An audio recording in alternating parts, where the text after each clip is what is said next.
the next gen pastor in Dallas, Texas. So this is the last Sunday. Yasutaka will attend the New Jersey Family Church, and we are preparing the card and the gift. So if you have time, please go to the foyer. Then please write down some short comment, short message for him.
Okay, let's start our Sunday service.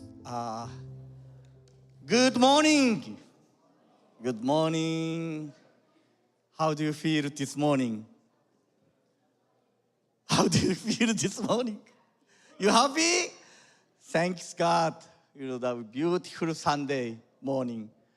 Okay, and before we start our Sunday service, I like to share some announcement.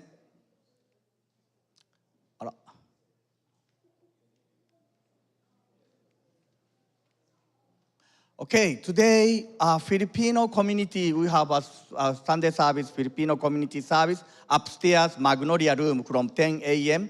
So Filipino community, please go upstairs. We have a Sunday service, Tagalog and English. Tagalog. And next week, we have a Latino service, Servicio Dominical Latino. Servicio Dominical Latino. So every month we have a Japanese service, Filipino service, and Latino service, because if we have a same language culture, it's more easy to connect to our community. So once a month we have a different ethnic group service. And right now, Peace King Cup started. So I think some of our family members went to the fishing this morning. And from this week, May 16 to May 25th, and May 31st, we have an award ceremony. And the New Jersey Family Church hosted the town hall meeting. We'll host the town hall meeting next week, 12:30 p.m. to 2:30 p.m., May 25th. And exciting news, the Father's Day ministry Father's Day festival. Yay, fathers! Now is the time of the fathers. Okay. So we like to invite all of you in the Witherbrook Park, and we want to have a culture festival, children's game, art and craft, and the ballet, young people, basketball, volleyball, and yes. So let's enjoy the outside park together.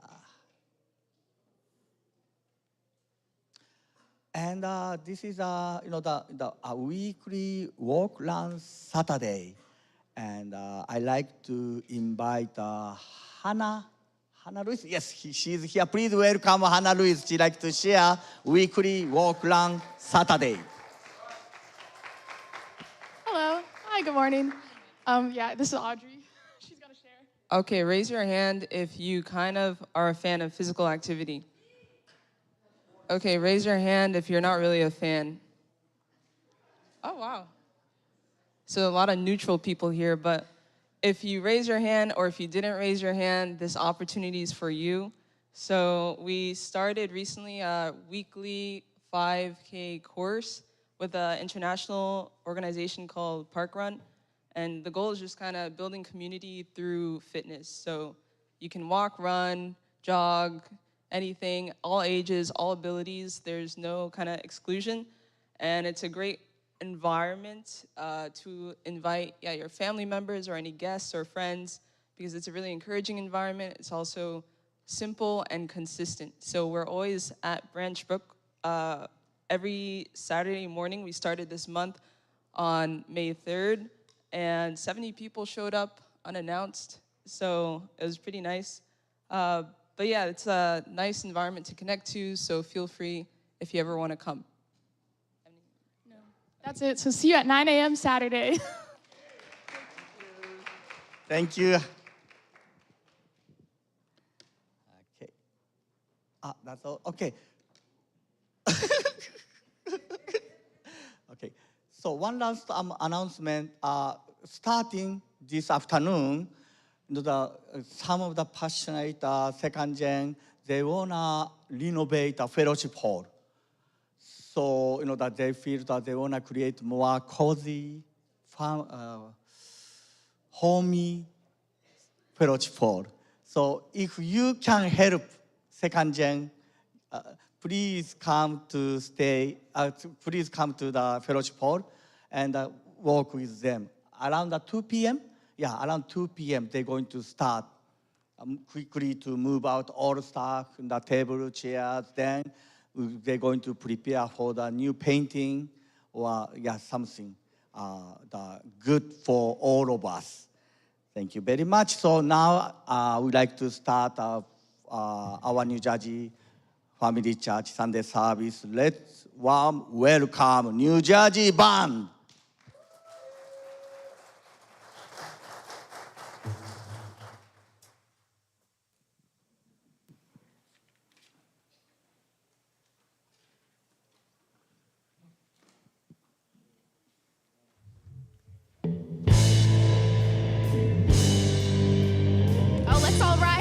Together. Time to rise. Days on side of the night. A generation will come forth.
Please welcome Winnie for the first time. Woo!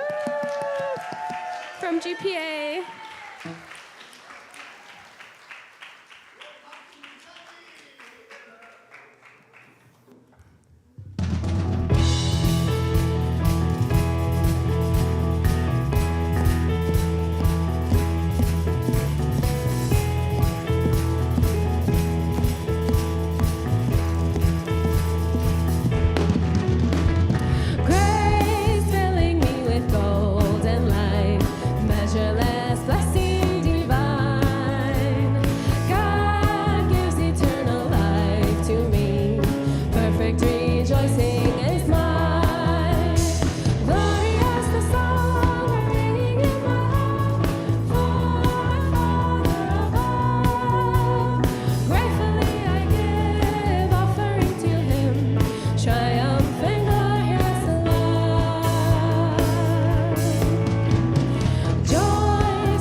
Grateful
Thank you so much.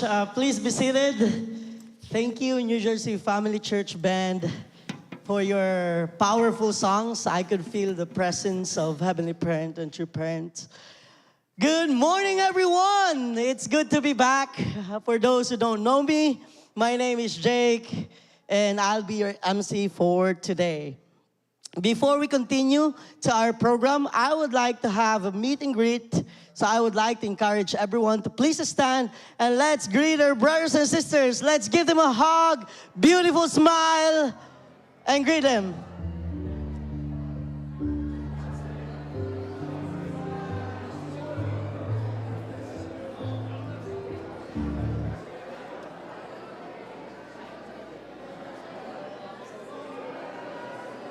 Happy Sunday. Hey, happy Sunday. Happy Sunday. Happy Sunday. Hey, good morning.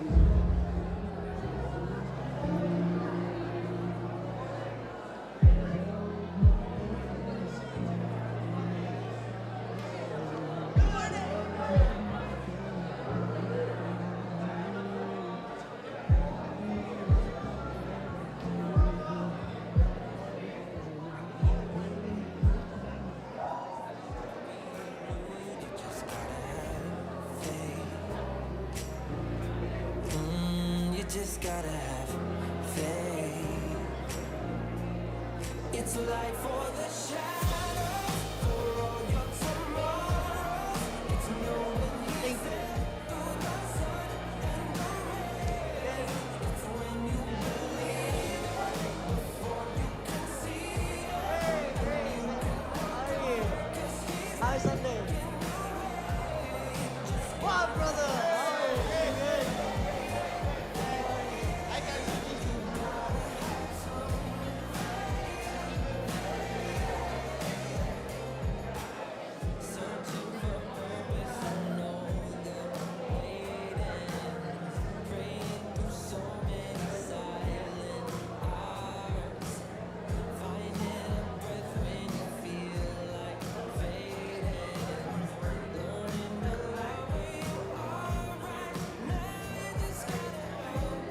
Okay, thank you so much. I would like to request everyone to please go back to their respective seat. Don't worry, we still have an opportunity to greet our brothers and sisters later. We have a lot of time after the service. At this point, I would like to welcome all the May birthday celebrants to please come here and let's celebrate their birthday together. So I would like to ask help to bring the cake in front, please. Again, I would like to welcome all the May birthday celebrants to please come here in front.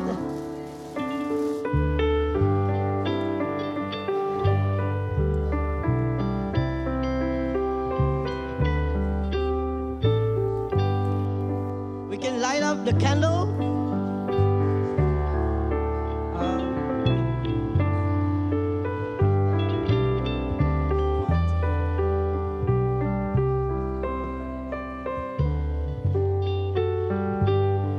Who's keep?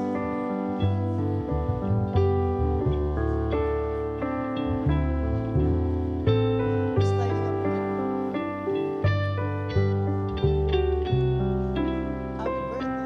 Happy birthday! Let's light up the candle and then let's sing a song together. What is this?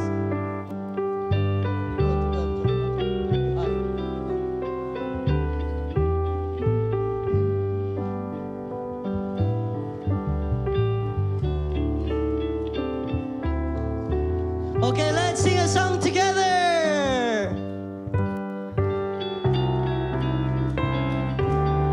Ready? Happy birthday to you.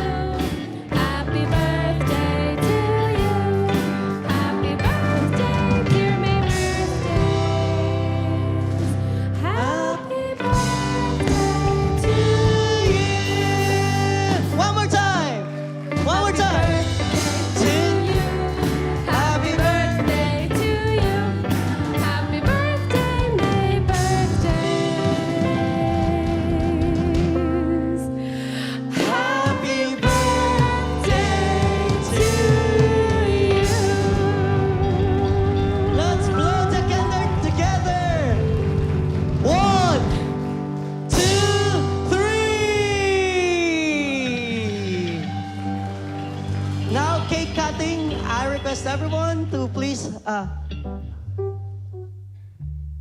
join them in cake cutting. Again, let's sing a song once again. Happy birthday to you. Happy birthday to you. Happy birthday, May birthdays. Happy birthday to you.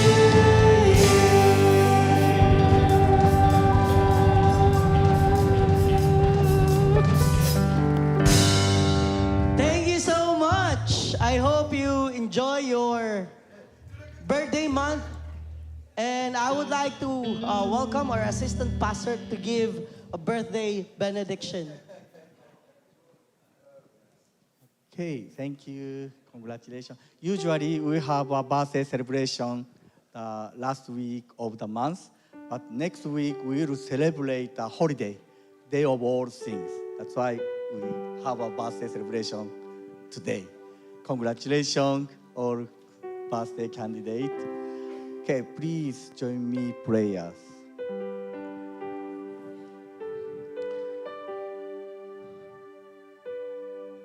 Be most loved Heavenly Parent, our true parents. God, you are our parents. You are waiting for this day, birthday. All your creation prepared for new life. Your children were born. How much you are waiting for all these birthdays candidates coming on this earth. That every moment, birthday celebration, this is a joy for you, God. Everyone special, everyone unique, and everyone loved by God. God always with them, all the time. And we pray, next new 1 year, God and our good ancestors protect them, guide them, and have more amazing experience, new 1 year. And continue to protect all of them, success of their life, and more joy, more happiness in the new year. I pray, attending to Heavenly Holy Mother hand, with my gratitude, in the name, my name, Atsushi Takino, blessed family, Achu.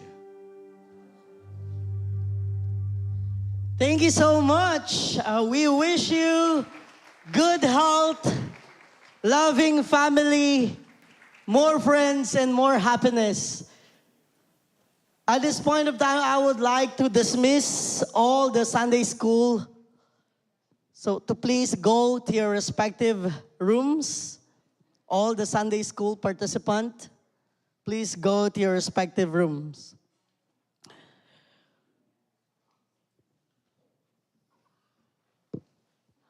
Okay, today is a very special day as well.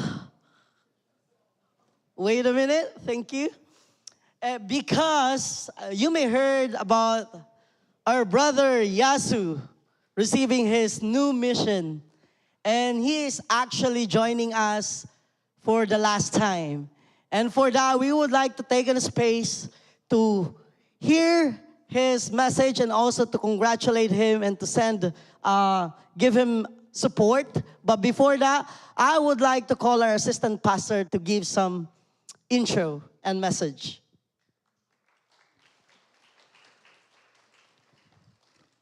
You may surprise. What happened, Pastor Naokimi? Why he is not here? You know, I got a text from Pastor Naokimi. He has some urgent matter. Unfortunately, he can't make it this morning. So he asked me to give some message for Yasu Taka Ozawa. And when I heard this new assignment, then I actually remember when I come to America, 34 years ago, I was single. I was, 26 years old, and more hair. But looks like I'm like 20, 30 years ago's body now. Maybe getting smart now. Okay. And okay, I already share with you. I really struggling to come to America because I have no idea America, and anyway, I can speak English very, and also my family, no family living in America, and I love Japan. I love Japanese culture. That's why I'm very struggling. But when I see here now, 30 years later now, I truly appreciate. I came to America. I have many good experience with God through parents. So that I remember, when I heard Yasutaka moved to Texas, and a new assignment, new responsibility. I just want to share. Then I was not preparing, and until Pastor Naokimi sent me the text to give some message in lieu of the Pastor Naokimi.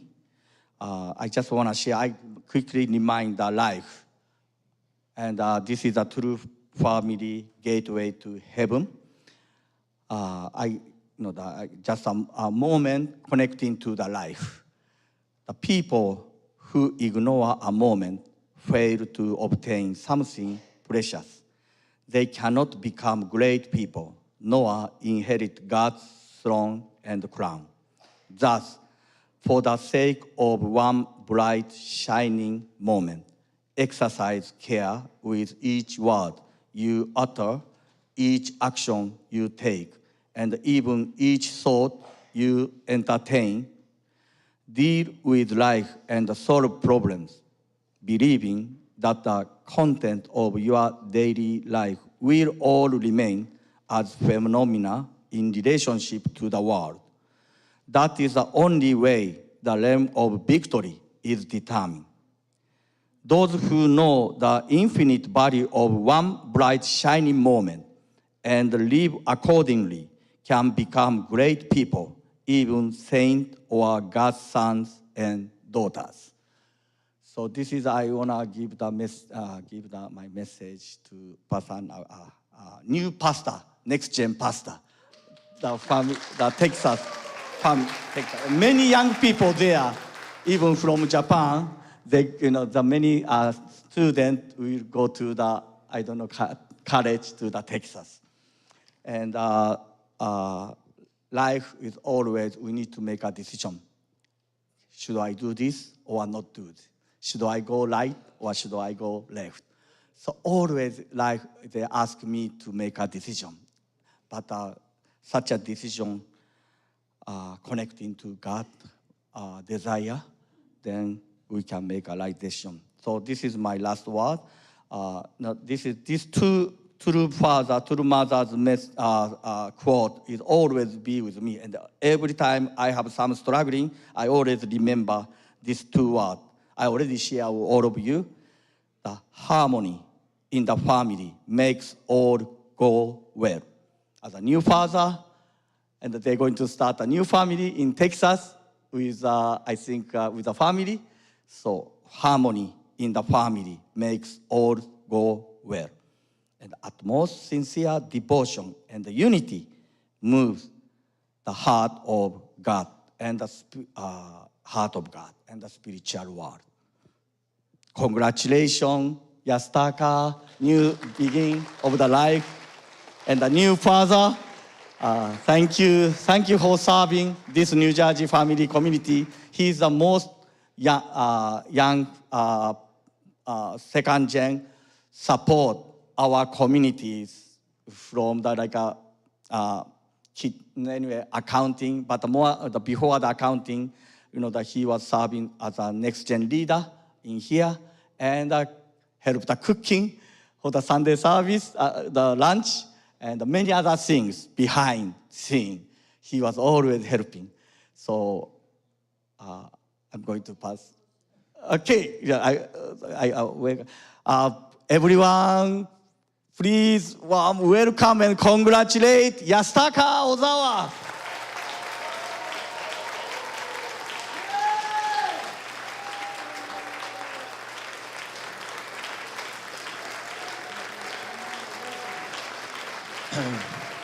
Thank you, everyone. Please be seated. Yeah. So I was. Don't go. Well, so I was thinking, what should be the first few things that I say, and I think I just want to claim that I'm a dad. I'm a father. I know you guys already knew. I know it was revealed like 2 weeks ago on Sunday service, but yeah, this is just the 8-day ceremony, dedication ceremony that we had for our daughter, Hojun Grace Ozawa. She was born in April 25th and close to 7 pounds, healthy, doing well. But yeah, I really want to say thank you and appreciate everybody here. Actually, my journey with serving this community started back in 2016. So I really want to thank Pastor Manoj Jacob at that time for finding me and asking me to be the youth pastor. And then moving forward from there, Pastor Crescentia Degodi, Dr. Yong, and then Pastor Naokimi. And of course, along that time, like we had the assistant pastors, Pastor Takino, Pastor Nancy Jubb, assisting this community. And I was always under their care. And I learned a lot. And during this time,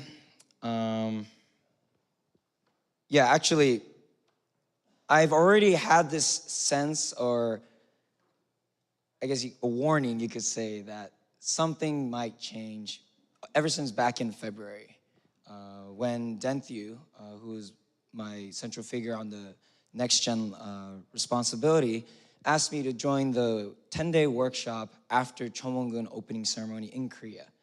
And he was very serious, saying that, are you ready to respond when God calls on you?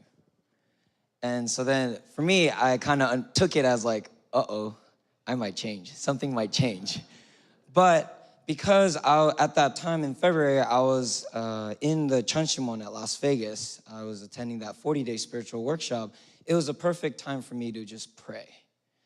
Not to really worry about the unknown and be scared of what could happen, but to really pray and ask Heavenly Parent, like, is this what you need me to do?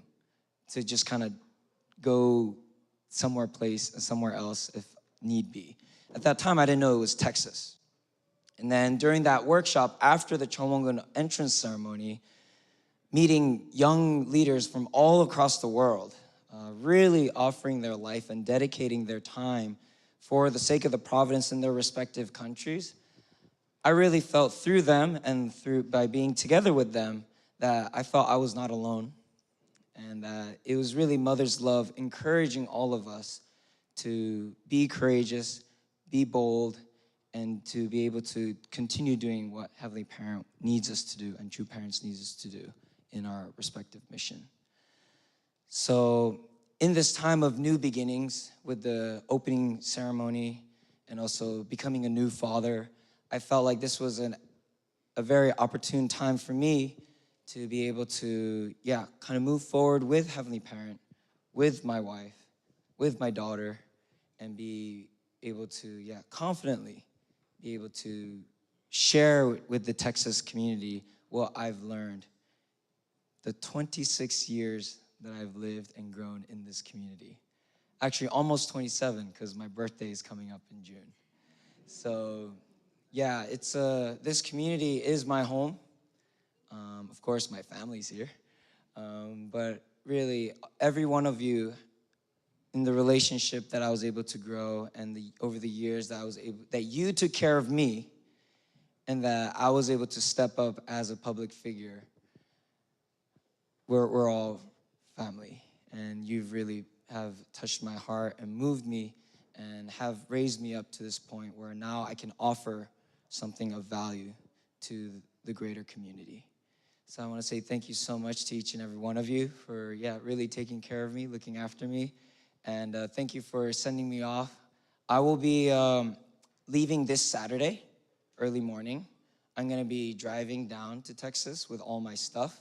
So it's a 2-day trip, Saturday and Sunday. And I'll be arriving in Dallas, Texas, the Sunday evening. So this will be my final week. So thank you guys so much for coming to congratulate and really sending me good vibes. And for my wife and my baby, they're still in Japan. The plan is that depending on the baby situation, that they'll be returning from between 3 to 6 months.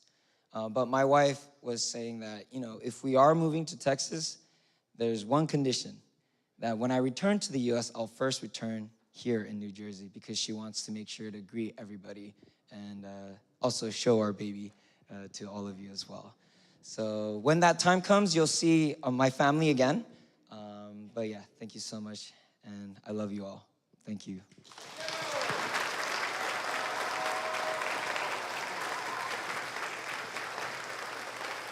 Yeah, we thank you, Yasu. There are so many mixed emotion in us, but nevertheless, we would like to congratulate you, and we pray for the success of your mission. And in behalf of New Jersey Family Church Community, we prepared some gift for you. So I would like to request our assistant pastor to give our present.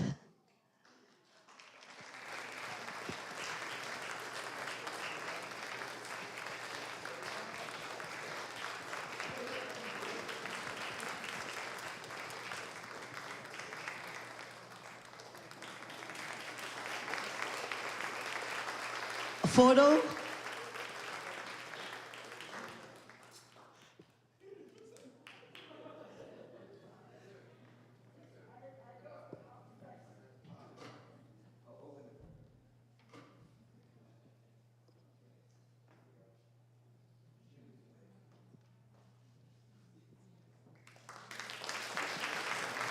Thank you, Yasu. I was asked to offer an Oakman say for the success of Yasu's mission.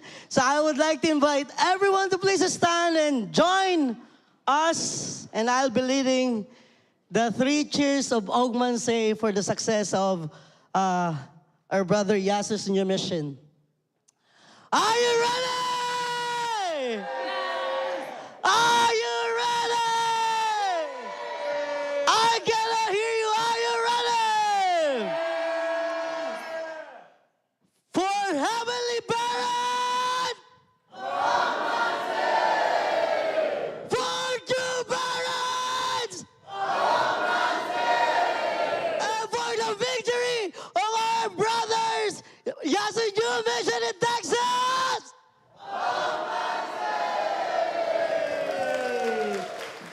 Thank you so much. And please be seated now to create a solemn, a soft, and invite the presence of Holy Spirit. Let's welcome our New Jersey Family Church Band. So this is a song called Jordans. It's not about the shoes. It's by an awesome musician named Blessing Offer. Any of you know Blessing Offer? Okay, yeah, so he's amazing. He has a very interesting story. He's originally from Africa. He's now in the US. He's blind, but he's so, so talented. And Jordan in the Bible represents freedom and new life. Maybe some of you know the story of God splitting the seas and God's people crossing. And he says that he wrote this song because he was trying to remind himself that God has brought him through challenges before, and he will bring him through challenges again. That's what it's about. So I love it. I hope you love it as much as I do. If you want to sing, you're free to sing, stand, whatever. You can do whatever you want. Okay.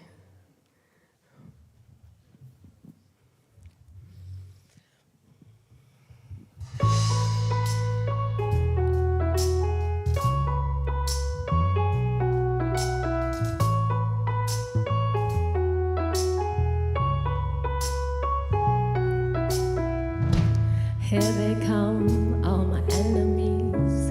Yeah, they run, trying to get to me.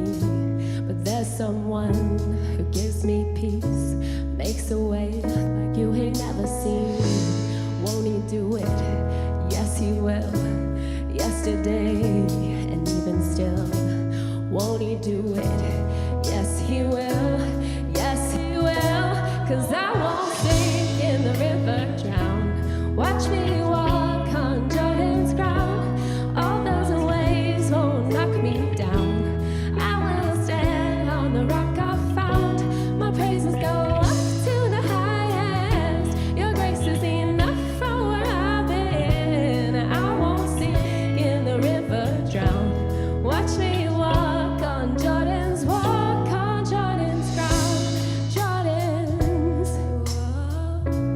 Jordan's. Clouds by day, fire by night. Guide my way, oh, move me right. Break the chains, set me free. Make a way like I ain't never seen. Yeah, like I ain't never seen. No, I won't sink in the river, drown. Watch me walk on Jordan's ground. All those waves won't knock me down. I will stand on the rock I found. My praises go up to the highest. Your grace is enough for where I've been. I won't sink in the river, drown. Watch me walk on Jordan's ground. Jordan's.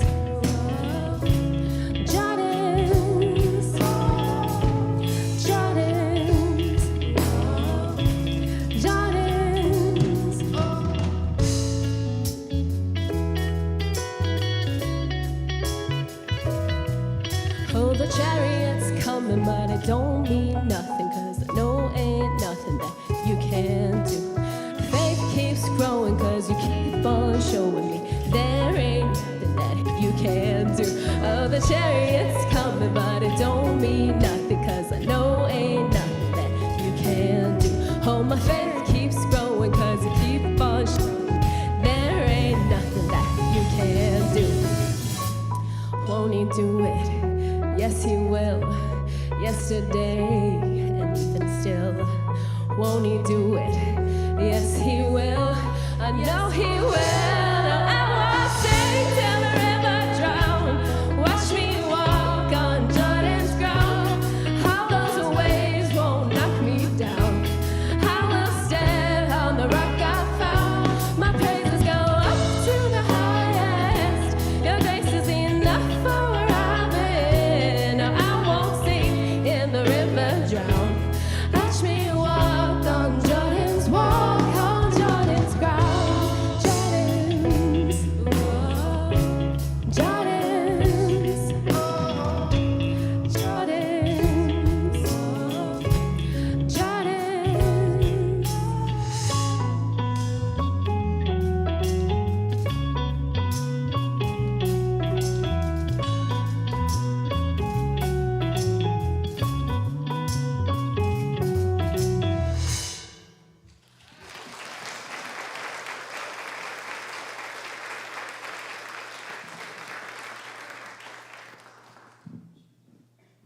Please join me in prayer. Our beloved Heavenly Parent, thank you for this time we have here together. Thank you for all the wonderful brothers and sisters that are here. Thank you for Yasu and his beautiful story and his transition. And this song is for him, the message of a new mission, a new life, and God is going to be with him. And it's also for all of us and all the changes we're going through, and how you're with us always, whatever we're going through, whatever new places we're going, new things we're doing. And you will hold our hand, you will walk with us through the challenges now and forever. And please be with our speaker today, Meadow Tallkason, such a beautiful mom who's going to share a lot of profound meaning behind both the feminine and masculine aspects of God and humanity. And we really appreciate you and all of the brothers and sisters here. So please be in this place and feel our love and our praise. And we thank you again. I report in attendance to Holy Mother Han in the name of the Jun Blessed family. Adieu.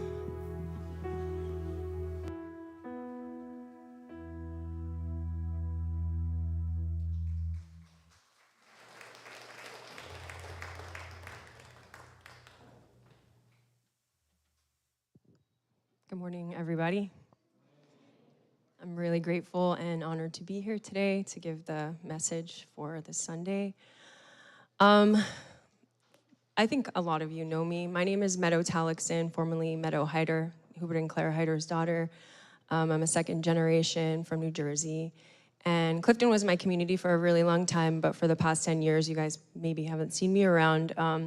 We were at the KEA New Jersey community, and I was the middle school Sunday school teacher there for the last 10 years. So I've kind of taken a step back from that role for a little bit and have been able to come to Clifton for the past few months, and it's been wonderful to see everybody again. Everyone with a little bit more gray hair, myself as well. So all the little kids running around now like in their teens and 20s, so pretty awesome. But thank you so much for having me here, and I'm really excited and grateful. And my talk today is called Heavenly Masculine and Heavenly Feminine. The reason, so as soon as I was asked to give this sermon, I realized this is what I was going to talk about. There's always like a few sermons floating around my head at any given time. I guess that's just my nature. So I really thought that I wanted to talk about the importance of understanding the roles of men and women in accordance to God's order, right? And how we're two halves to make a beautiful unified whole, and how these divine characteristics that we're given by God, as men and women are so important and so essential, and they're not separate, and they're not even the same. I mean, they're not separate and they're not the same, but they are equal because they are two halves to the whole where we could understand God's true nature. So anyway, I was talking about this with Skyla, who is my oldest daughter. She's on GPA right now, and she happens to be here, so I'm really happy. And I was like, this is what I'm going to talk about. And she said, oh, that's so interesting, because on GPA, right now, we're doing, going through a series talking about heavenly masculine and heavenly feminine. And I was like, oh, that's what I'm going to call my sermon. I first was going to call it The Lies of Equality, because my sermon titles or my talks are usually a little bit provocative in title, so I can, really engage people. But I thought that was so fitting and beautiful. Heavenly masculine, heavenly feminine, right? And what does that really mean? And does it mean anything? Is it important? Because in our culture today, and this is why I feel like this talk is so pertinent, because in our culture today, we're so often told that, well, now it's like, do you feel like a man today? Do you feel like a woman today? Are you non-binary, which means you're not either, right? And is it important? When we hear this, and these arguments that people are making, our culture is pushing, right? The narrative that's being pushed right now is, does it matter? Does it matter? Do these two parts, do divine masculine characteristics by God, do they matter? And do feminine characteristics given by God, do they matter? Is it important? Or does it not matter? Just willy-nilly, whatever you feel like, that's okay, right? And that's the narrative that's being pushed into our young people that are growing up in our culture. It's super confusing. So that's why I feel like even though we hear, in our church movement, especially in the divine principle, we hear so much about, internal nature, external form, masculine, feminine, it's just like a given to us. But we have to be so clear. We have to have such clarity in this day and age, because there's a war where they're trying to fight that, right? And Satan is really trying to blur the lines between these two different roles, to the point where many young people today feel, Gen Z today, they're having less relationships and less even physical, intimate relationships than any generation ever, because they just feel that they don't need each other.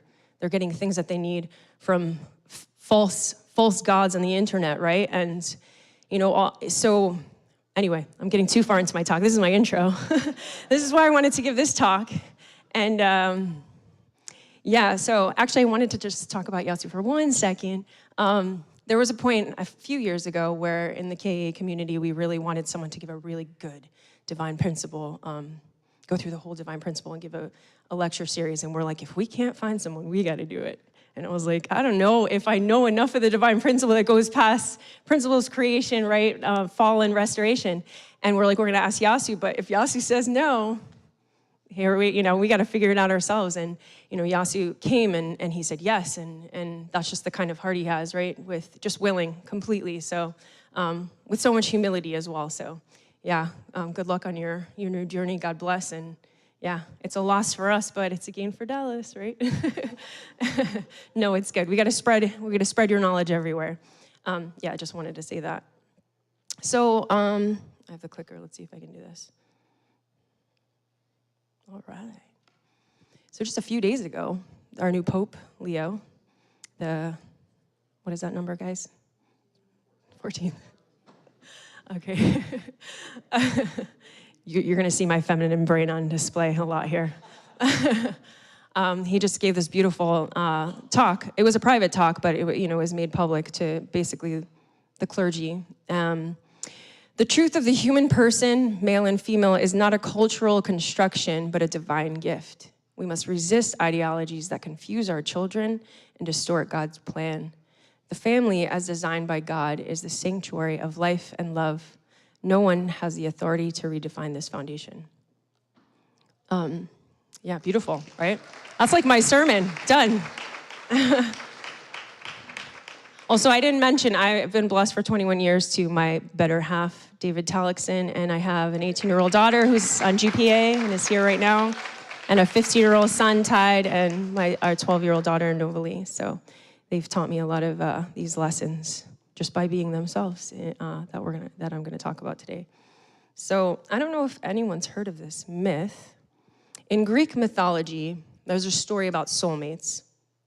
And in Plato's The Symposium, this writing by Plato, he talks about how a long time ago, the human beings that we know today, they actually didn't exist. They were one being with 4 arms and 4 legs and 1 head with 2 faces. And they had all the components of masculinity and all the components of femininity within them. And they were so powerful, this being walking around, right, had everything. And Zeus and the other gods felt threatened. And Zeus decided that he was actually going to split this being in half. And that's what we have today, men and women, the humans that we see walking around today. But they're only half of themselves, and they're walking around with this deep longing for unity to come back to their other half, right? So I don't necessarily believe in the concept of soulmates. There's one person in the entire universe for you, because I do believe God made men and women for each other, and if we are really in our masculine nature and our feminine nature, well, there's a lot of compatibilities, like True Father says, those 12 gates, we gotta get to know everybody. But I do believe that men and women are fundamentally designed by God for each other, and I'm sure everyone in this room agrees, but it's something that we really, really have to look into and be clear about. So in the divine principle, True Father talks about it. And I'm just gonna preface all my charts with, so I started using AI, ChatGPT, and I'm not really great at it, and ChatGPT is really not great at it either. There's gonna be maybe some grammatical errors, no matter how nicely I type it out and say, make a nice little chart out of this, ChatGPT somehow. I tried to get it to make a yin-yang with flowers on one side and like flame and stone on the other side, and it was putting the little dots in the wrong spots, like flowers on the flower side, and I was like I thought, very direct, and it just couldn't get it. So for any of my friends in here, any young people who think that the AI overlords are coming for us, I'm gonna tell you right now, it's absolutely not happening. They cannot replicate what humans can do. It's just a fast calculator, guys. It's an abacus that's really, really good at finding quotes from True Father's speeches, really good at that stuff. But when it comes to creativity and, all this uniqueness that we have as humans, absolutely not. So you're gonna see some funky looking charts. I tried. No, can you just fix this one part, leave it exactly the same, and just fix this one part, and it would make a totally different chart with different colors, and so anyway, here we are. So we know this. I'm gonna go through this really quickly. Masculinity and femininity in the divine principle. God has both masculine and feminine dual characteristics. We learn about the internal nature, external form. and masculine and feminine. That's reflected in creation, right? We see it in harmonious pairs all the way down to an atom, proton, and electron, positivity and negativity, plants, animals, ultimately humans. And in our ideal human relationship, the second blessing, right? God is at the center, and then we have man and we have woman, and they are representing masculinity and femininity. And together, it's divine love and unity, right? And what comes out of this union is not just, love and completeness and wholeness. We actually produce new human beings, new human physical bodies and spiritual bodies, right? That's what comes out of this union between these two halves, like a human, another human. So that power is so beautiful, right? And that's the only way it's done. Can't be done with two men, can't be done with two women, right? We know that. So because of the fall, there's broken unity between masculine and feminine. And through restoration, we can unite that, right? And get back to the true order of things, right? So our ultimate purpose is harmonious union of masculine and feminine. And that reveals God's whole nature. I can't experience the whole nature and understanding of God without my husband, who is, opposite and in so many good ways from me, right? It makes it challenging, but at the same time, it really shapes us and helps us grow. And we'll get more into that. So, and then you see this in Chinese philosophy, ancient Chinese philosophy, the yin and the yang, which True Father even uses in the divine principle, right?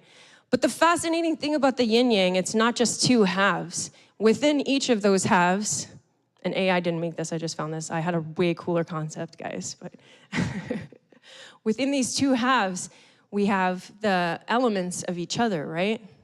And the way I see that we can be more rounded individuals is by also harnessing those weaker characteristics that we have. Actually, Carl Jung, who's a psychologist, who I really respect and admire a lot, actually. He was with Freud for a while, and then he realized Freud was not it, guys. And he went on his own. He really, lived God. And he spoke about how these shadow characteristics that we have within us. So myself, I'm a female, right? I have some very dominant feminine characteristics. But in me, there's also masculine characteristics that come out when they're needed. But my dominant characteristics are feminine and female. I'm a very emotional person. I cry every single day, like every day, which is like probably super wild to my husband, right? He does not cry every single day. He does cry, but he doesn't cry every single day because he's got some of that feminine in him, that the emotion. But I'm a very emotional person. But at the same time, I love statistics and I love facts. And everyone I talk to, my friends can tell you, I'm always just like, well, did you know that 85% of, all the time. And they probably get so tired of it. But I have that in me, that rational mind that is thinking and that is seeking truth, right? So we all have that. So when I'm speaking today about these characteristics of male and female, I don't want you to be confused and say, well, I don't really recognize that in myself. We're all unique individuals, and that's how God created us, right? We're unique. So I have female characteristics, but I do have masculine characteristics as well. And we all have a little bit of that in ourselves. But the magic of being with another person who is my complete opposite, a male, is that I can also really work on my shadow characteristics, my masculine characteristics that may not be so strong. So for a long time, I wouldn't always, be so rational. And he'd be like, well, you got to see it from this way. This is how it is. And this is the truth. And this is black and white. And then I'd calm down my emotions. And then I could, kind of get on that same level, right? So we all have both within us. And these are the characteristics, if we want to just say them really quickly. The yin is the feminine aspect of the yin-yang, and it's patient and passive, has internal energy, introspection, compassion, yielding, nurturing. Females actually use more of their right brain than males do, and this is proven time and time again through different studies.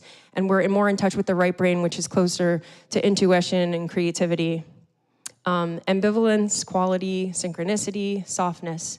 If there's an excess of too much feminine characteristic, then we see the neediness, which I have absolutely been in my marriage, confusion, martyrdom, depression. So in the yang world, there's masculine, there's active external energy. And this is very interesting, you guys. There's a constant talk when you look at any philosophy or any understanding of masculine and feminine energies, there's constant talk about that the masculine nature is external and outward, and feminine energy is internal and inward. And it's kind of fascinating because if you look at even our physical bodies and the way we reproduce, external, internal, concave and convex, right? Our physical bodies are literally cues and showing, society that these are the characteristics that we have. So continuing with that, assertion, valor, dominating, initiating, left brain and logical, conscientious, certainty, quantity, cause and effect, hard. And an excess of masculine energy is force, rigidity, domination, anxiety. And a lot of the false narratives that are being pushed around like to point out the toxic masculine nature, right? Of force and force brute, right? But that's not what true masculine nature is. It isn't. That's when there's an excess of it, there's too much. So continuing on. So if I show you this diagram, we're gonna start getting into the nitty-gritty, the different physical aspects of male and female. Which one is the female and which one is the male? So the first one on the left, is that female or male?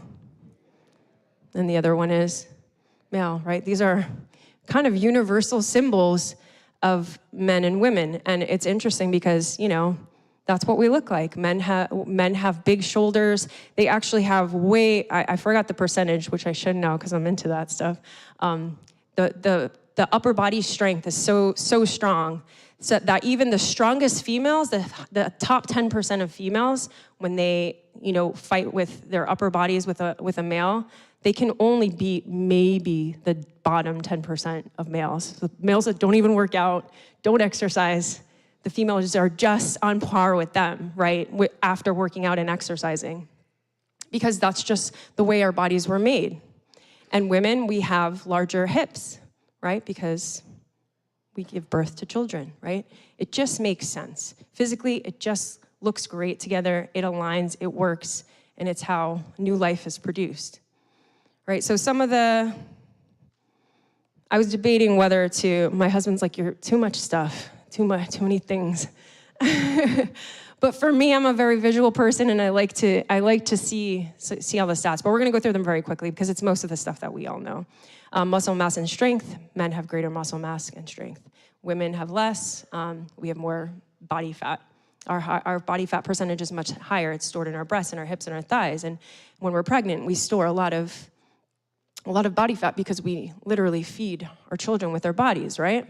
Bone density, men have higher bone density. That's why women, they always talk about women in later years. If you don't take care of your bones, you're more susceptible to osteoporosis. Skeletal structure, men have broader shoulders, narrower hips, wider hips for childbirth for women. We've talked about this. And, there's always outliers, and this is just a broad, most people are like this, right? So height, men are on average taller than women. Facial features. So even if you see like a short man walking around, in his country where he comes from, the women are probably shorter, right? This is just how it is. Facial features, prominent jawlines, broader noses. We have, there it is. There's a typo. Softer, more delicate facial features. ChatGPT. Heart and lungs, larger heart and lungs, better oxygen transport for men, less for women. Men have a higher metabolic rate, so they burn more calories, way less fat on men usually than women. Hair growth, more facial, chest, body hair. Brain structure, I'm gonna actually go into that now, so we'll talk about that. Just a beautiful quote from True Father about True Mother and the beautiful magic of a woman's body. And I wanna say last week, Dr. Katarina Connery gave a wonderful, beautiful sermon about Heavenly Mother and all the aspects of femininity and how in her life and how she was growing, she experienced God's feminine character so strongly during really difficult times. And her just explanation last week about Heavenly Mother was actually so beautiful. And so I'm really, really glad that she kind of set some of this up for me. Thanks, Katarina. When I went to bring Mother home from the hospital yesterday, I had a very intriguing conversation with the doctor. It made me feel ecstatic to think that the beautiful way in which God made to think about the beautiful way in which God made his creation. The doctor said that women's wombs are very small until a baby is conceived, and then they start to expand like a balloon. When a cesarean operation is performed, and that's when a mother can't deliver vaginally and the baby has to be taken out of her, the womb is almost transparent from being stretched so far, and the doctor can actually see the baby inside. The womb seems to be fragile, but in reality is strong enough to contain a healthy growing baby for 9 months. That is truly mysterious. It's just the beauty of the female body that was given to all of the females on this earth by God.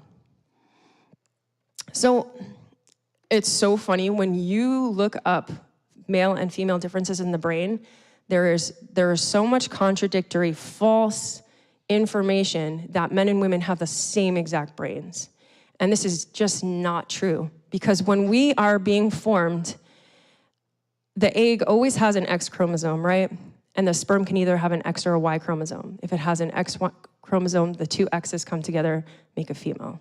If it has a Y chromosome, the Y and the X come together, make a male, right? And from that point forward, there's this protein that is released in males, once it's determined that this baby's a male, that forms the testes. And the testes are the reproductive organs of the man that hold their seed, their sperm. And there's an influx of a hormone called testosterone, which basically shapes, like all those physical characteristics that we saw in the man, shapes all of that. And it shapes the brain and the wiring of the brain and even the way the man thinks. And the same is true for women. Women have like significantly higher amounts of estrogen than men do. And that's what gives us breasts, that's what gives us hips, that's what gives us soft skin. And that's what makes our brains think in a very different way. And women later in life, I don't know I know the older people absolutely know this, but young people, and I'm starting to go through these changes in my body. Women go through something called perimenopause, which is basically preparing us for a point in our life when we're not able to have children anymore. And there are significant things that happen in a woman's brain as this change occurs. So for everybody who has a wife right now who's going through perimenopause, just be patient with her. It's really a lot. Our estrogen goes from super, super, super high to almost the same amount as a male, because we are no longer needed to carry babies. So it's a huge shift in significance.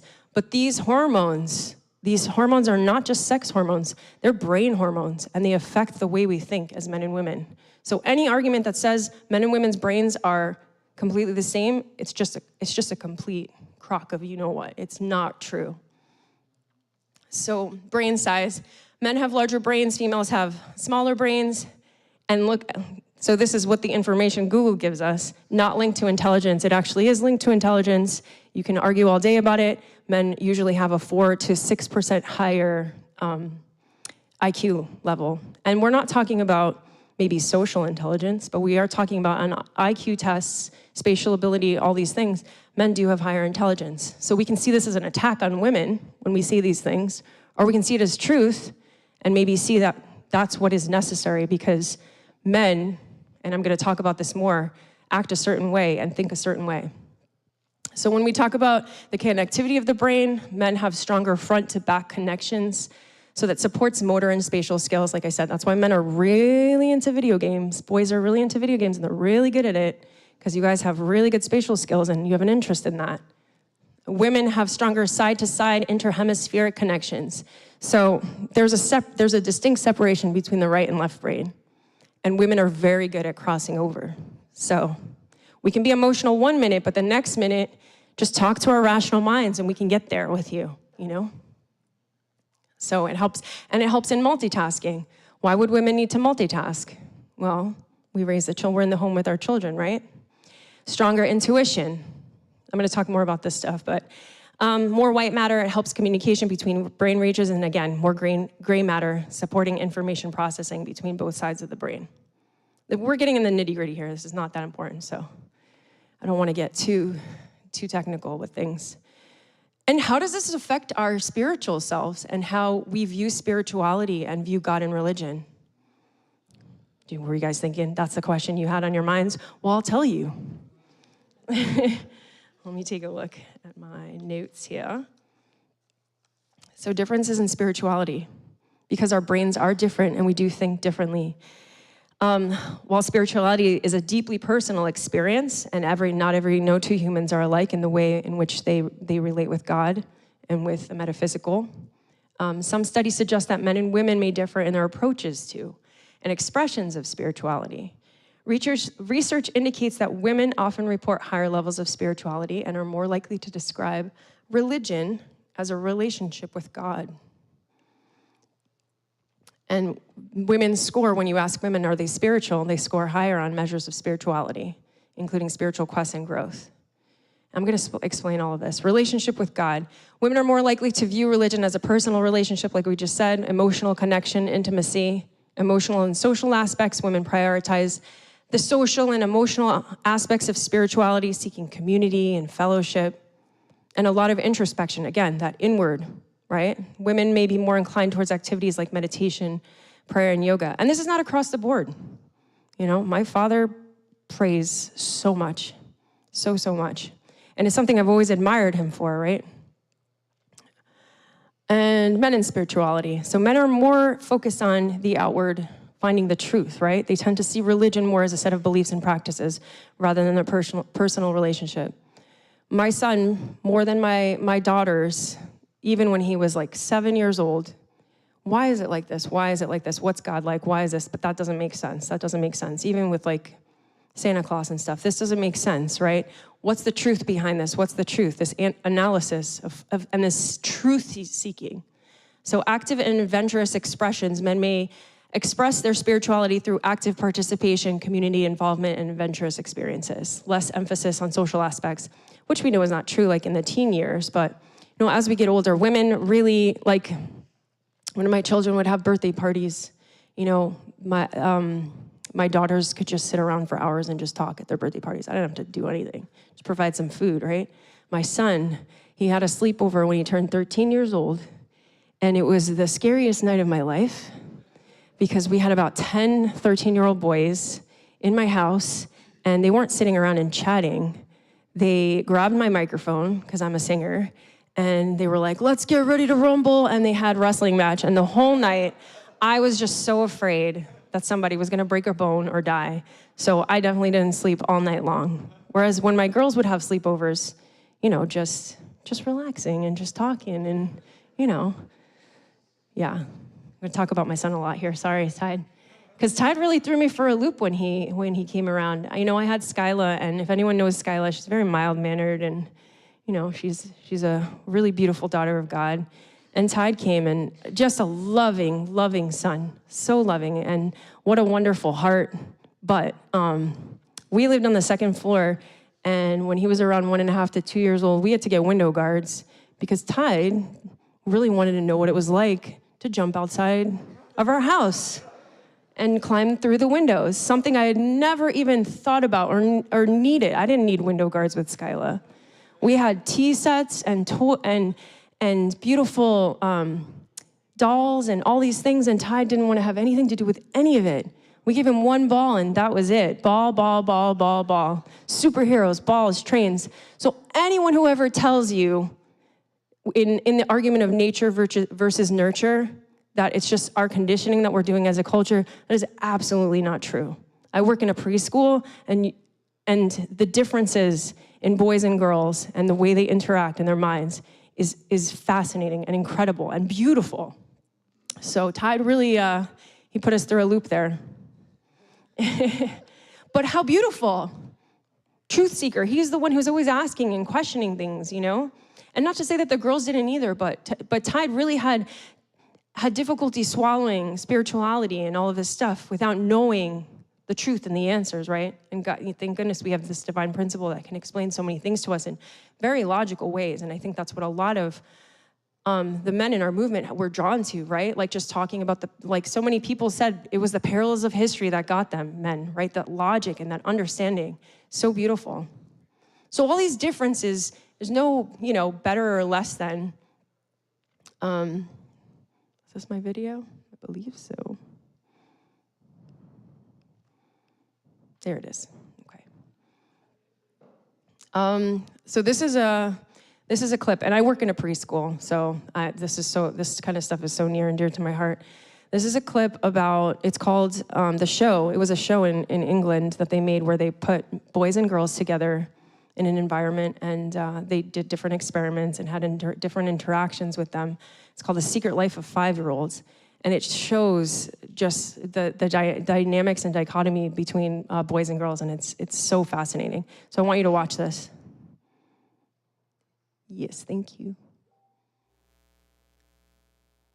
Just sitting here making sure that this lemonade was ready for everybody. But I kind of wanted your help, giving it a bit of a taste, and you can tell me how you think. So I love lemonade. Is that alcoholic? No, it's lemonade. No, alcohol! What they don't know is that the lemonade has been spiked with a secret ingredient, a pinch of salt. This lemonade task is a classic way of measuring empathy. First up, it's the boys. Are they going to tell the truth, or will they lie so they don't hurt Kate's feelings? Super salty. Oh, no.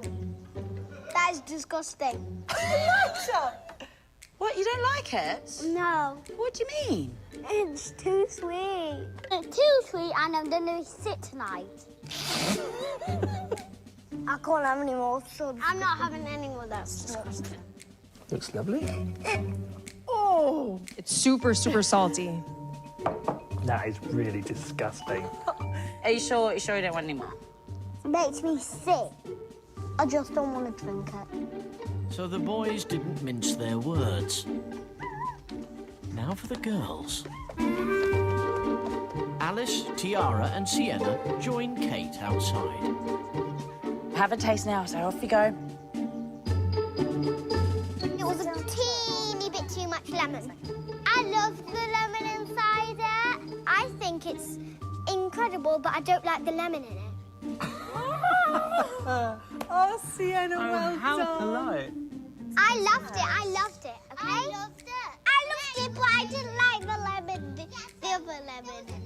I pretended I did like it, so it made her happy. Alice, what do you think? Is it all right? Should I give it to everyone? I mean, I think it's delicious. Even though that I like it, please can I just have a drink of water though? I like That's what I always say at dinner parties. I love it. It's fantastic, but I'm just a little bit full tonight. There's a clear difference between boys and girls when it comes to empathy. As early as 3 to 4 months old, girls tend to be better than boys at reading emotions. The girls are clearly thoughtful about Kate's feelings.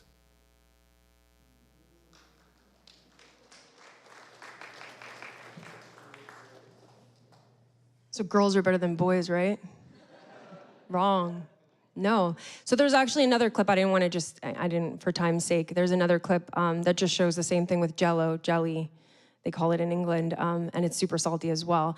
And I just didn't show it because it was only one boy and not a few boys. But when they asked the boy, he told the woman point blank, this is not good. And when they asked him, why did you tell her it wasn't good? And he goes, because it wasn't good. Men are truth seekers. Men are outward. They're going out. They're seeking truth. Women are trying to work on fix things inwardly, right? With interpersonal relationships, men are trying to go out into the world and adventure and find truth, right? So the one girl who said, yeah, give it to everybody. I mean, sweet, but so you're gonna produce a lot more salty lemonade and give it to more people, and that's gonna be a problem. That's not gonna sell if you're trying to sell that, right? Whereas the boys are just like, truth is truth, right? This is it. So we need both of that. So I often think, even with my husband, and I've learned, to kind of seek truth and to say yes and no to things. But women, sometimes we have a little bit difficulty saying no to things. I had a friend call me the other day, and she just basically needed me to tell her. There was a scenario where someone was asking something really almost impossible of her. And I said, you just got to learn how to say no. She's like, it's so hard because I don't want to hurt people. I don't want to disappoint people. And I said, well, I'm giving you permission to say no. So she just needed me to take that masculine role and just say no is no. This doesn't make sense logically, right? It doesn't work. So if I'm in a scenario with my husband and someone's coming, we just got our porch door fixed because our door literally fell off, so we had to do it. He tried to fix it for a whole month. God bless him, because I wouldn't have done that. So the men's mind, right? tried to fix it for a whole month, kept repairing it, and it was at the end of its life. It's a very old door. So we got a new porch door, and if the person came and fixed it, and they didn't fix it properly, and I was like, oh, but we gotta pay them anyway, because of their families, and they worked so hard for like a whole week on this, and you know, that's the female mind, right? With thinking about the other person, that empathy, right? But then my husband's like, well, why would we pay money for something that's not fixed, right? That's the truth, right? And we need that truth seeking. That's so important. Otherwise, everything is just about feelings, you know? We need both. And it's such a beautiful dynamic. And we can bring out the weaknesses in each other, right? Like, so now, you know, as I've grown older and I've matured, I think young women tend to find it really difficult to say no in many situations. As you get older, you kind of get into that logical mind a little bit more, you know, and that mama bear comes out too once you've had children and you're like, ah, you know, no means no, right? Or I'm gonna be just stronger in these ways. And it's in us, it's just not as dominant because we're females, right? So super fascinating. I know I'm like way over, I'm so sorry. So we've discussed so here we are. We've discussed all the differences, and then why do we need each other, right? And what is going on in our society? This is what I really want to talk about. What is happening in our society today? So if you're on social media, and unfortunately I am, and I probably shouldn't be, but if you're on social media, and I follow a lot of political things. I'm really fascinated with politics and religion and current events in the world and goings on. There's a lot of underlying resentment and hatred that is coming from women towards men and men towards women. It's shocking how much there is. Men feel that women in the dating world, and I have single friends, women cannot be trusted. They will always find better than you. They're always gonna move on and find better. And women feel men are just, you know, we could live without them, to be honest. I can make a lot of money, right? So that gets rid of the provider aspect of males, right? I can make a lot of money, and I can even have a baby on my own because of technology and what's going on today. So why do I need men, right? And that is what we're pushing. That's a narrative that we're pushing in our godless American culture. You know, growing up, my children growing up in our household, we watch TV, Nickelodeon, Disney. If young kids, think about it. I mean, yeah, like teenagers, GPA kids. If you were watching TV, wasn't it always just like super smart, intuitive, cool mom who could do everything, and then dumb dad? Dumb dad. Dad can't do anything. Dad is such a doofus, right? I can think of 5 Nickelodeon TV shows where it's just dumb dad. How sad. How absolutely tragic for us that we can't understand the value of men in our society. That women think modern feminism, young women today think modern feminism is the answer to all our prayers. Where women, we're pitting each other, you know, women and men against each other. So if we're not confused about what our gender is, I could be anything, right? I could be female, I could be male, I could be whatever I think I am. Forget these God-given divine characteristics. Forget this DNA, this X and Y chromosome, XX chromosome. Forget it. I could be whatever I want, right? Just blur the lines between all these things, between our physical bodies. If you unearth a dead man and you look at his bones, the bones tell you it's a man. I don't care if he says he's a girl, it's a man. He's not a woman, right? If you unearth those bones, it's a man. So when we're not doing that, we're pitting each other against each other. Women can be alone. Men, don't even bother with women, right? You have so many of the vices that we see nowadays. Gender is under attack, right? Natural roles are being attacked with false narratives, the dumb dad, right? And then we have the weapons of mass distraction. This is what I like to call them, right? Drugs, pornography, consumer and media consumption. So distracted with these things that we're not even paying attention to what's going on in our society, right? And you hear this thing from women all the time, where are all the good men, right? And it's funny because we want both men and women to have strong morals, right, in the world and in society, but we really value that in men. And why is that? Because in the male-female relationship, the man is the leader, right? They're setting the tone in the family. They're setting the moral tone and the values tone in the family. And when these rules are attacked, and I feel so bad for young men nowadays because I feel like you don't even have to attack women in order to ruin a family. All you have to do is attack a society's men. You distract them from what's going on. You distract them from understanding their roles in society. You distract them from seeing their children under attack. You distract them from seeing that we are bringing evil into their communities, right, in so many different ways. When you do that, you ruin the whole family. Because what happens when men get weak, right, and they're distracted? So when you're doing things like drugs and pornography and you're consuming, you're distracted, you're not paying attention. And oftentimes these are illusions that you've accomplished something, right? When men really, literally watch pornography and, you know, do what they do, their body tells them you've accomplished your goal. But you haven't impregnated a woman. You're not having a baby out of this, right? So it's a huge distraction, and it's creating weak men. And what happens when men are weak in society? We're getting the opposite from women, which is worse, in my opinion. I don't know if it's worse, because we're not comparing here, like we said. But then you get these women, there's this phrase that drives me absolutely crazy. I'm a boss bee. And B is that B word. I am, and it's not because, you know, you can be a boss, absolutely, as a woman. You can be a leader. You know, our loving Holy Mother Han is a beautiful, powerful leader, right?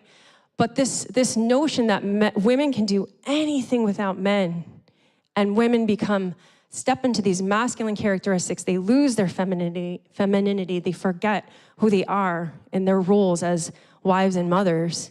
It's just incorrect, and it's creating pure chaos in our society. It's creating pure chaos, right? So these phrases like toxic masculinity, I hate that phrase too, because we're saying these God-given characteristics that men are given by divine characteristics, heavenly masculine, are toxic. Being strong, saying no, leading your family. You know, you can't even talk about some of this stuff. When you tell a woman, why do we need, you know, a modern day progressive woman nowadays, why do we need men? Oh, whoa, they see that as an attack. I don't need men, I don't need a man, right? Men and women are the same, we're the same. We can do just what they can do. So there's these studies that when women are in the military, and I'm not knocking anyone who wants to be in the military, fine, but their bodies go through such an intense and rigorous physical taxing course that after, a lot of them have to get operations and be fixed because this course was designed for men. It wasn't designed for a woman's body. Our body is very different, right? So when we're constantly fighting and trying to go against each other, it just doesn't work. Okay, very quick analogy I'm gonna say here. So I don't know football really well. As a matter of fact, not really at all, but I thought this analogy was really cool, and I think some people will relate to it. On a football team, there is a quarterback, and there's a wide receiver, correct, right? Okay, got it, okay. Just looking at my husband over there. The quarterback's job is to throw the ball really, really, really well at someone who can receive the ball, either the wide receiver or who is it? The other one? The other receiver, okay.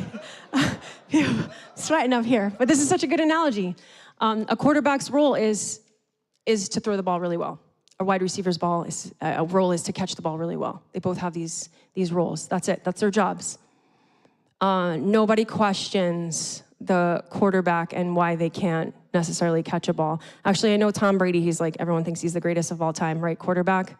When he tried out for the NFL, like he was like the slowest runner out of everyone. All these things, but it didn't matter. You could throw a ball. You could throw a ball. You're the best quarterback. That's it. People are going to compare you to other quarterbacks. People are not comparing you to the wide receiver who has a completely different job to run, to open themselves up to catch the ball, right? Completely different body types even, right? So these are two very different roles that absolutely need each other. And if you have a great quarterback and a great wide receiver, you're gonna win the Super Bowl. You're gonna be the best team. No one is whispering into the wide receiver's ears, hey, guess what? Your role as wide receiver is actually way better than a quarterback's role. You're much better than a quarterback. No one says that, and no one says that to the quarterback. It's comparing apples to oranges, right? Completely different roles. They need each other. Syncs up like this. And that's it. Makes a perfect duo, makes a perfect team. Right, so I'm just gonna go through that quickly because I am running behind. So when we attack men, women become more masculine. And then we have on the other side of the spectrum, people see that there's a problem. We have the Andrew Tates of the world. I don't know if you guys are familiar with Andrew Tate, but he's a YouTuber, a social media influencer who basically, takes that other form, the actual toxic masculinity, where men just dominate women, and that's it. We tell you what to do, go in the kitchen, make a sandwich. All men should have 6 women anyway. That kind of attitude, right? That complete opposite of what the weak men, that's the answer to what we're seeing in society with the weak men. But that's, obviously we know that's not the answer. So, gosh, I'm sorry. I really am going over. So we're seeing this, like, where are all the good men, right? So we're inundated with distraction and vice. So this is super interesting, because I think sometimes even in the principle, we confuse what True Father says about how man is a subject and woman is the object. And it just means initiator or leader, right? So true love doesn't seek to dominate. Men and women are equal in value, but different in function. These differences are not for oppression, but for completion. And if we can be clear about this and understand that, that even in the relationship between God and humans, God takes on the masculine subject position. Humans take on the feminine object position. It doesn't mean God is better than us. He is the one initiating this subject-object relationship, right? And in the same way, a man is the head of the family. He sets the tone for the family, and the woman comes in and fills everything else, right? Makes the house a home, like we always hear. So there's a few quotes from the Bible. I'll just read one of them. I really like the third one. Wives, submit yourselves to your own husbands as you do to the Lord, for the husband is the head of the wife, as Christ is the head of the church. Husbands, love your wives, just as Christ loved the church and gave himself up for her. So it doesn't mean that the husband is the boss and that's it. And we all know how husband and wife relationships work, right? At bedtime, at the end of the night, we're talking, and a woman is giving her husband these ideas, and it's like, well, when you said to the door guy, that he just did it really wrong, you didn't have to say, like, facts don't care about your feelings or anything like that, right? You could have smoothed it over a little bit better. You could have made it a little bit more delicate. You could have, given more emotion, because people do care about your feelings. People do have feelings, right? And that's where that feminine aspect comes in, that nurturing, beautiful aspect. That's so important. And here's some quotes from True Father. I'm just going to read the last one. Marriage is not just the unity of one man and one woman, but of the male character and the female character. In other words, by loving your spouse, you are loving the whole realm of masculinity or femininity. Thus, the woman seeks to understand the man, and the man seeks to understand the woman. The unity between the male and female world takes place in marriage. Each couple represents the harmony of the entire universe. That kind of couple is what God has been longing to see here on earth. And this is the last quote that I wanted to say today before my discussion question. There's a few more things I wanted to say, but this really is a long talk. I'm so sorry. When my husband ascended, I had some hesitation as to whether I could carry on his legacy in leading this worldwide movement. Could I stand in his shoes? Anytime I was visited by such a thought, however, it would quickly vanish as I felt my husband's presence and his encouragement, as if to say, I spent 52 years with you. You were not only my beloved wife, given to me by God for the sake of his providence, but my most faithful and closest disciple. My words are your words. So our Holy Mother Han, she's now in the position to lead our church, but that masculine energy and that presence of True Father is with her always. They're the same. They're one and the same. They've had 52 years of unity on this earth. It's the same. Her words are True Father's words. They're the same person. And that's what it is. That's what the goal is. We become the same person, and we become a full unit, a full representation of God. That's it. We're just two halves walking around looking for our other half until then. And when we find it, that's when we become who we truly are, and we experience all the aspects of God's divine nature within that unit of husband and wife. And that's it. There's so much more, but that's what I have to share today. Thank you so much. Do we have time for a reflection question? Or, yeah, I'm very sorry. So I just have a question to pose to you guys for you to just think about and talk about, just open discussion. You can pick a partner and a little group. What does it look like to practice balance between masculine and feminine energy in a relationship, in a family, or in a leadership role, in a community? What do those characteristics from each side lend to each other, and how can they help in the whole? Thank you so much. Yeah, if anyone, you guys can discuss for a bit, and then I'll see if anyone wants to share anything.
Okay. If anyone has anything they want to share, you can raise your hand and I'll come around with the microphone from your discussions.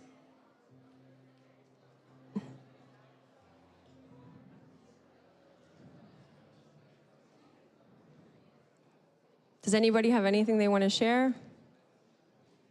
I can bring it to you, or you can come up. Oh, he's leaving. Did you say you wanted to share? Yeah.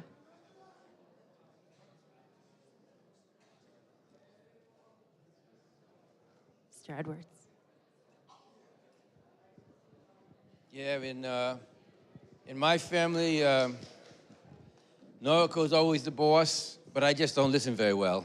So that's how we work that out. She's always the boss and you just don't listen very well? Well, that's the thing. In the dynamics between a husband and wife, each couple is unique, right? And we, sometimes I make the decisions, right? My husband's like, yes, dear, that sounds great.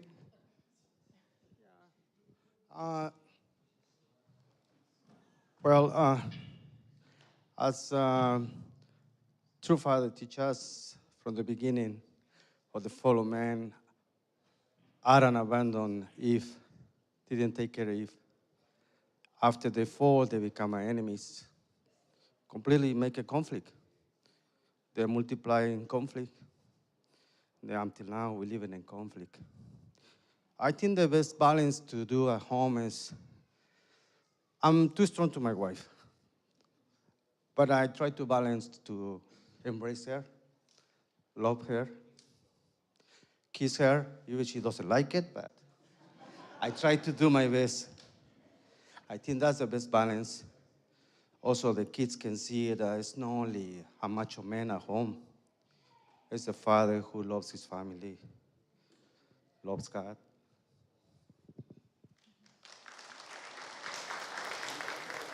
Thank you.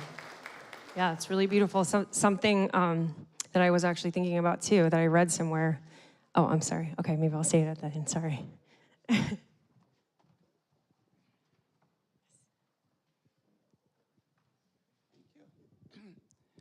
Yeah, I don't know whether what you just said is something that is particularly applies to the physical self, because as you know, we are both spiritual being and physical being. So based upon your analogy and what you just said, what about the spiritual side of a man and a female? As you know, because if we leave this earth, we are spiritually eternal. So how does that apply when we are in the spirit world? How do the different aspects apply when we're in the spirit world? When we have the same minds, we take our minds with us, right? Whereas we know, like, the brain is not the mind. We take our minds with us. And all the growth and development that needs to happen happens on earth, right? We learn that, right? We can't even have children in the spirit world. So, yeah, I think my answer to that is the self that we are creating here on earth is our spirit self. When we're in communication with our original mind, the mind that is directly connected to God, that's how we develop ourselves. And then in the spirit world, that just carries on, right? Does that make sense? Does that answer your question? I don't know if I understood it correctly. About the spiritual aspect. Yeah. Okay, sort of. We could talk more after. I don't know if anyone has anything else to say. Yes, one more. One more, and then maybe that's it, because I spoke a long time.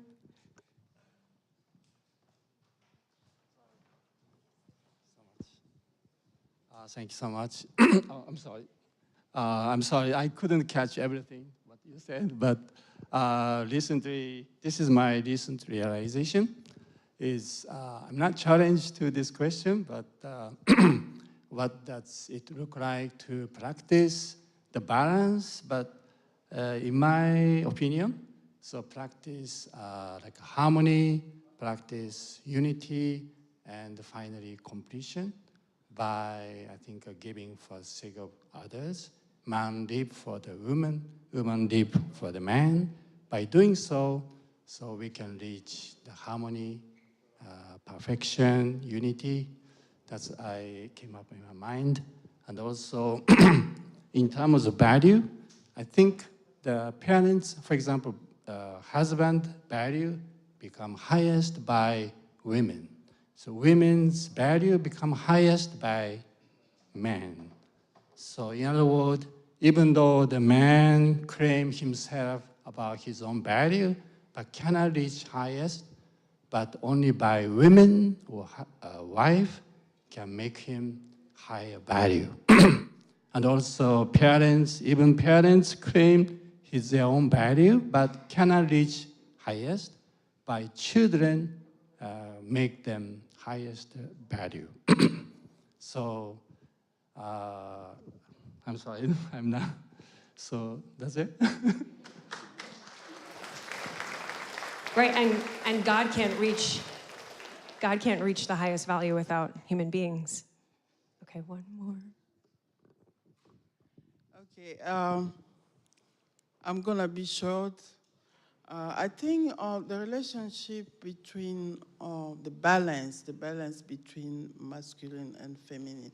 I want to talk more about the couple as a couple. For me, I think to have a balance, it's when, as a couple, you put God and two parents and words, God's words in between you guys, whatever. I think the balance would be very, very good. Even if sometimes husband or wife, there is some misunderstanding. But when you put God and two parents in between, the balance is you're gonna have a good relationship, even as another brother said, even for children, for you as a couple, husband and wife, and even in the society, you're gonna see the balance. The woman will try to develop a good balance with, even at work, everywhere, at school, everywhere. And it's the same vice versa. Thank you. Can I add something? Can I add something? I'm sorry. Yes, I think I was thinking even before maybe my wife to say something. I'm so grateful. We live in Kingston, upstate New York, and we start coming here. This is the second time. We were here last Sunday, and this, you just said things that is very important in our life.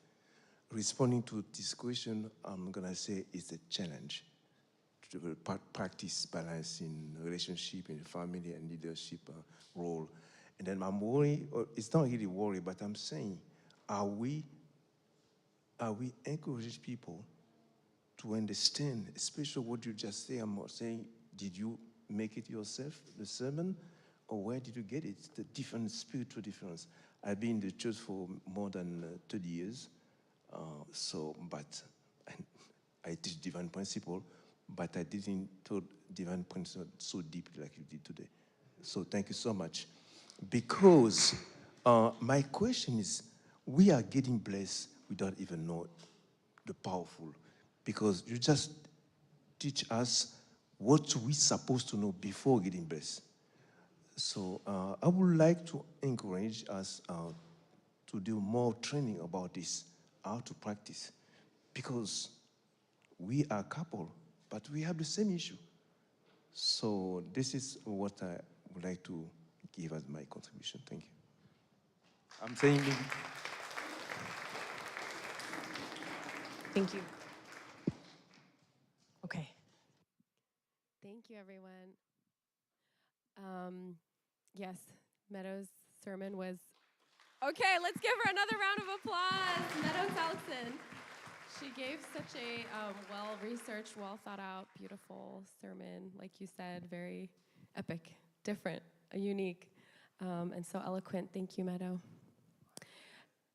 At this time, we're going to go into our tithing. So if you can all stand, we have 2 tithing bins at the front, so you can make your way down the middle and tithe at either box. Thank you so much.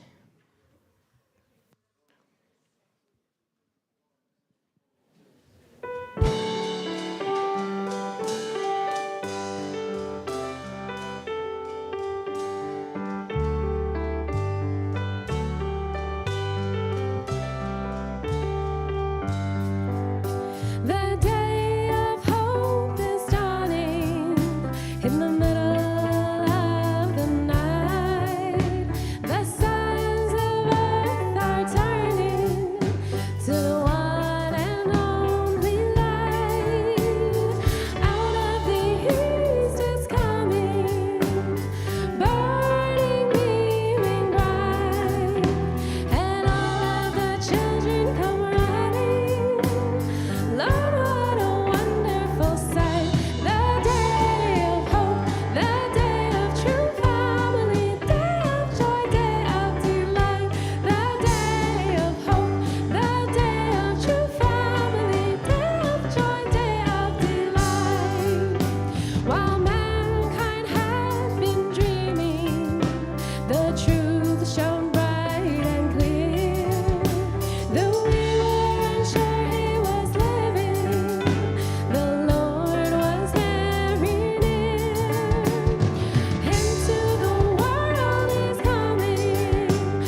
last song.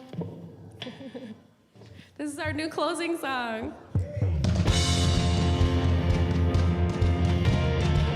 Okay, let's clap. Or jump, whatever you want to do.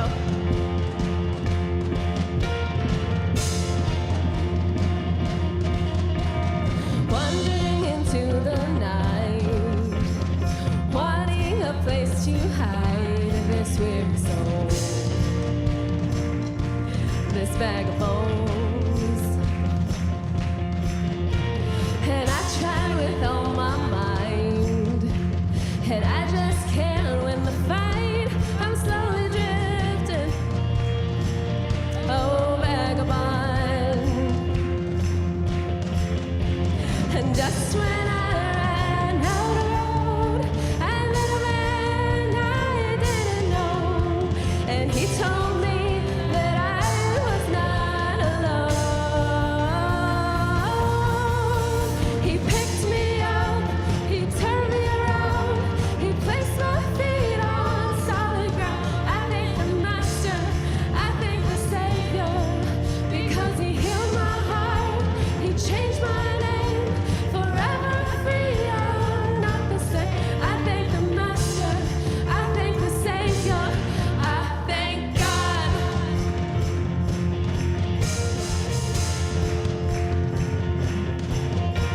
I cannot deny what I see. Got no choice but to believe. My doubts are burning, oh, like ashes in the wind. So long to my old friends. Burden and bitterness, you can just keep them moving. Now you ain't welcome here. From now till I walk the streets of gold, I'll sing of how you saved my soul. This wayward son has found his way back home. He picked me up, he turned me around, he placed my feet on solid ground. I thank the Master, I thank the Savior, because he healed my heart, he changed my name, forever free, I'm not the same. I thank the Master, I thank the Savior, I thank God.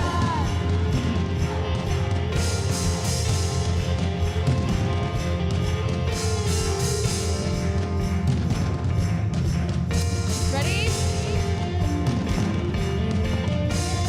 I lost another one. I am free. I am free. I am free. I lost another one. I am free. I am free. I am free. I lost another one. I am free. I am free. I am free. I lost another one. I am free. I am free. I am free. He picked me up. He turned me around. He placed my feet on solid ground. I thank the Master. I thank the Savior, because he healed my heart. He changed my name, forever free. I'm not the same. I thank the Master. I thank the Savior. I thank God.